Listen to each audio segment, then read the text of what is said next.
Por fin, la Junta Nacional de Justicia suspenderá por 6 meses a la fiscal de la Nación. Mientras tanto, en Lima y provincia se generan marchas contra la libertad de Fujimori y el gobierno de Dina Boluarte. La decisión de liberar a Fujimori por el Tribunal Constitucional fue tomada en secreto y a espaldas de los demás magistrados.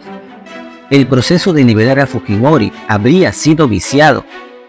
Esta es la definición de un gobierno donde todos hacen lo que les da la gana. Es que se pasaron de la raya, poniendo a Castillo como abogado de Patricia Benavides en el Congreso. Se habría cometido una falta grave, porque Del Castillo viene siendo investigado por la Fiscalía. ¿Cómo alguien que es parte de una investigación por la Fiscalía puede ser abogado de la Fiscal de la Nación? Por otro lado, la defensa de Benavides toma como base que no se le puede atribuir los delitos de terceras personas, y con eso, la fiscal Benavides pretende librarse de los cargos, a pesar que su asesor la responsabilizó por las negociaciones con los congresistas. La liberación del expresidente Fujimori no habría sido suficiente para distraer a la opinión pública de la corrupción del Ministerio Público y del Congreso. Marianela Ledesma, ex magistrado del Tribunal Constitucional, dijo que ya prácticamente parecemos Venezuela porque no respetamos los tratados internacionales, refiriéndose a los acuerdos de la Corte Interamericana de Derechos Humanos. ¿Qué explicación puede haber para liberar a Fujimori? Esto también demostraría el cinismo de nuestras autoridades para prestarse a un juego de sacar por unos días al presidente, diciendo además que todo está conforme en el hipotético caso. Habrían armado una estrategia para sacarlo por unos días y sirva de distractor. Esa habría sido su meta. Digo, sería, porque vivimos tiempos violentos, donde se impone la voluntad de quien maneja la justicia, y esto deja sin justicia al resto de los demás. Pero esta estrategia va muchos años atrás, porque cuando se le condenó a Fujimori, habría sido por delitos comunes, según declara Francisco Morales Sarabia en entrevista a Jaime Chincha.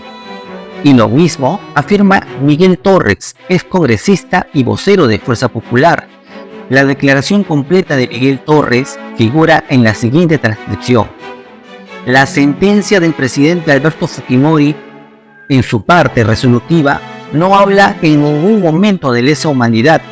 El mismo juez San Martín ya lo ha declarado en más de una oportunidad, que el señor Fujimori no es sentenciado por delito de lesa humanidad. Exactamente, el secretario de Fuerza Popular dijo eso. Sin embargo, la sentencia a Fujimori dictada el 7 de abril de 2019 consta de 830 fundamentos. La parte resolutiva de la sentencia, es decir, el fallo, figura en la cuarta parte comprendida en los fundamentos 821 a 830. En los que se detallan los delitos imputados a Fujimori y se mencionan los nombres de las víctimas en cada caso. Contra lo mencionado por Miguel Torres, el fundamento 823 señala expresamente que los delitos por los que se condena al expresidente constituyen crímenes contra la humanidad, según el derecho internacional penal. Así se observa en la siguiente captura de pantalla.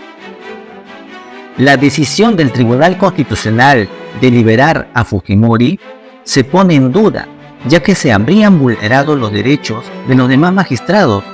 Se habría instrumentalizado las normas en una sola dirección.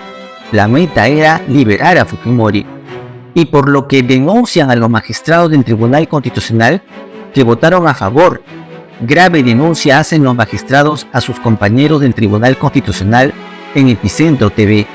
La decisión de liberar a Fujimori fue una decisión tomada en secreto y a espaldas de los demás magistrados. La orden para liberar a Fujimori fue firmada por la mitad de los integrantes del Tribunal Constitucional, los magistrados Francisco Morales, Gustavo Gutiérrez y Luz Pacheco. Por esto, la congresista Ruth Luque, de Cambio Democrático, anunció que presentó una denuncia constitucional contra Francisco Morales Sarabia, Luz Pacheco y Gustavo Gutiérrez, miembros del Tribunal Constitucional, que ordenaron la libertad del expresidente Alberto Fujimori. Es una decisión que se aleja de las recomendaciones establecidas por la Corte Interamericana de Derechos Humanos. Acá hay una mayoría congresal que no le interesa ni siquiera lo que dice la Corte Interamericana, sostuvo ante los medios de comunicación. Ante los hechos, el gobierno de Dina Boluarte no ha emitido ningún comunicado oficial, pero sí una precisión de la Procuraduría General del Estado, donde señala que el exmandatario tiene una deuda de 57 millones de soles a favor del Estado. Es así como se hace caso omiso al pronunciamiento de la Corte Interamericana de Derechos Humanos, y se senta un precedente de no atender y rebeldía ante la Corte Interamericana. La ex magistrada del Tribunal Constitucional Marianela Ledesma dijo que el país soberanamente decidió suscribirse a las normas del convenio y someterse al fuero de los jueces de la Corte cuando estén en discusión temas de derechos humanos. Por lo tanto, el incumplimiento de las sentencias siempre genera un efecto, en este caso, de que en el Perú las sentencias nacionales e internacionales se cumplen en la medida que le dé la gana a los jueces. Así dijo la ex magistrada del Tribunal Constitucional Marianela Ledesma. Vale decir que a los jueces del Tribunal Constitucional no le dio la gana de respetar las normas. Obviamente su motivación recae en que fueron elegidos por el Congreso. No obstante, para la exfuncionaria, el movimiento alrededor de la liberación de Alberto Fujimori no es más que un distractor político para bajar la intensidad sobre los temas de corrupción vinculados al Congreso de la República y la fiscal de la Nación. Dijo que, y la cito literalmente, "Me conmueve que nuestro país solo tenga ojos para pensar en el condenado Fujimori y no en las 31 víctimas, por el cual Fujimori ha sido condenado. Nadie habla de esas víctimas, son invisibilizados". Insistió que el desacato a la Corte Interamericana de Derechos Humanos nos pone en la misma situación que Venezuela y Nicaragua. Más allá de la sanción de la OEA, se atenta contra la seguridad jurídica en el país, lo cual es un atributo muy fuerte que debe mostrar un Estado al mundo. Deja mucho que decir la parte del Tribunal Constitucional, pone en cuestionamiento sus instituciones y su legitimidad, agregó. Asimismo, mencionó que si bien una de las vías es la destitución de los miembros que desconocieron la instancia internacional, recordó que quienes deben hacerlo son los congresistas de la República, los mismos que los han nombrado.